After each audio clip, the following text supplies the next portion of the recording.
Bismillahirrahmanirrahim. Assalamualaikum warahmatullahi wabarakatuh. Alhamdulillah wassalatu wassalamu ala Rasulillah wa ala alihi wa sahbihi wa mawalah. Para pemirsa yang dirahmati oleh Allah Subhanahu wa taala, tidak dipungkiri bahwasanya kemaksiatan memang mendatangkan kelezatan. Oleh karenanya Rasulullah sallallahu alaihi wasallam telah mengisyaratkan hal ini dalam hadisnya, wa huffatin naru bisyahwat, bahwasanya neraka jahanam diliputi dengan syahwat-syahwat. Artinya seorang kalau ingin masuk dalam neraka jahanam, maka dia akan melewati pagar-pagar syahwat tersebut. Artinya dia akan merasakan kelezatan-kelezatan sehingga akhirnya terjerumus dalam neraka jahanam. Dan maksiat demikian, ya, mendatangkan kelezatan. Semua maksiat secara umum mendatangkan kelezatan. Zina mendatangkan kelezatan. Oleh karenanya banyak orang suka dengan zina. Kemudian minum khamar mendatangkan kelezatan. Orang-orang hobi dan candu minum khamar. Dan tidak usah jauh-jauh, bahkan ghibah, ya, ngerumpi, menceritakan kejelekan orang lain juga mendatangkan kelezatan.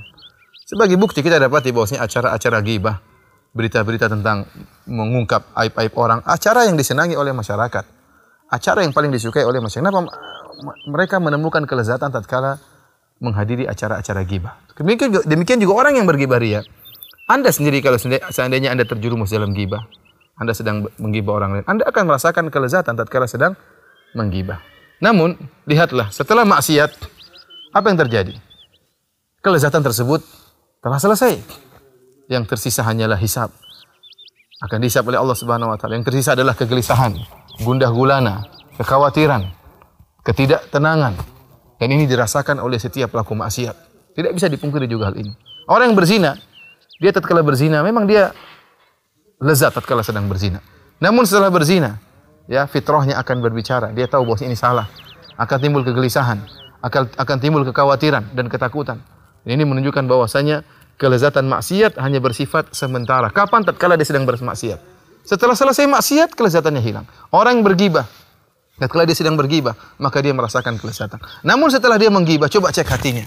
Hatinya akan terasa keras, hatinya akan terasa kaku. Kenapa? Kelezatan gibah telah selesai. Yang tinggal hanyalah penderitaan. Demikian juga orang yang minum khamar. Orang yang minum khamar, dia tatkala minum khamar dia merasa lezat, namun setelah selesai minum khamar yang ada kegelisahan. Maka dia ingin mencari kelezatan berikutnya. Sehingga maksiat tadi mengantarkan dia kepada menjerumuskan dia kepada maksiat berikutnya. Kenapa? Dia ingin mencari kelezatan yang telah hilang tersebut. Kelezatan yang bersifat sementara. Hal ini berbeda dengan keimanan. Kelezatan yang ditimbulkan keimanan kalau kita katakan kebahagiaan. Kebahagiaan, ya, adalah kelezatan yang Allah masukkan dalam hati seorang. Berbeda dengan kelezatan maksiat yang hanya bersifat jasadiyah, berkaitan dengan jasad saja. Tetapi kebahagiaan karena iman masuk dalam hati. Kata Allah Subhanahu wa taala, "Alladzina amanu wa tatma'innu qulubuhum bi dzikrillah." Orang-orang beriman dan mereka pun tenang hati-hati mereka karena mengingat Allah Subhanahu wa taala. Ala bi dzikrillah tatma'innul qulub. Ketahuilah dengan ingat kepada Allah maka hati-hati akan menjadi tenang. Rasulullah SAW juga bersabda, "Dzaqa ta'mal iman." Telah merasakan kenikmatan iman orang yang ridha bahwasanya Allah adalah Tuhannya dan Islam adalah agamanya dan Nabi Muhammad adalah nabinya. Yaitu kenikmatan yang masuk dalam hati.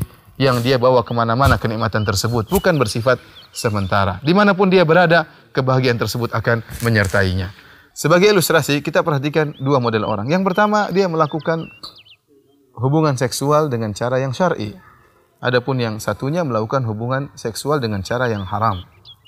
Yang melakukan hubungan seksual dengan cara yang haram, yaitu zina, dia tatkala berzina dia merasakan kelezatan. Benar dia merasakan kelezatan.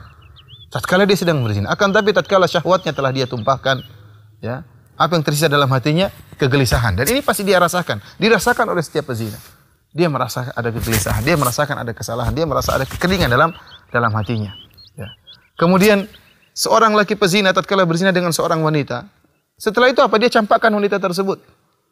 Sebagaimana anjing jantan tatkala mengawini anjing betina. Setelah selesai anjing jantan tersebut mengawini anjing betina, ditinggalkanlah anjing betina tersebut.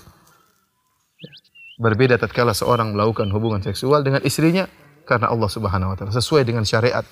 Maka apa yang ditimbulkan? Ditimbulkan kebahagiaan. Kebahagiaan timbul setelah dia berhubungan istrinya. Tatkala dia berhubungan istrinya, dia merasa kelezatan. Dan setelah berhubungan ada kebahagiaan. dia semakin cinta kepada istrinya, dia semakin sayang kepada istrinya. Dia merasa ada pahala yang Allah berikan kepada dia. Bukankah Rasulullah SAW bersabda, "Wa fi buti ahadikum sadaqah." Sungguhnya tatkala Anda berhubungan dengan istri Anda, maka ada sedekah, ada nilai pahala. Oleh karenanya para pemirsa yang dirahmati Allah Subhanahu wa taala, tatkala Anda bermaksiat, memang Anda merasakan kelezatan. Namun ingatlah kelezatan tersebut hanyalah sementara, dan setelah pergi kelezatan tersebut akan ada kegelisahan, akan ada kekeringan dalam hati Anda, dan akan ada gundah gulana, dan setelah itu Anda akan dihisab oleh Allah Subhanahu wa taala. Jika Anda ingin bahagia, maka takwalah kepada Allah. Melaksanakan ketaatan, maka kebahagiaan tersebut akan selalu ada di hati Anda. Wallahu taala alam bisawab.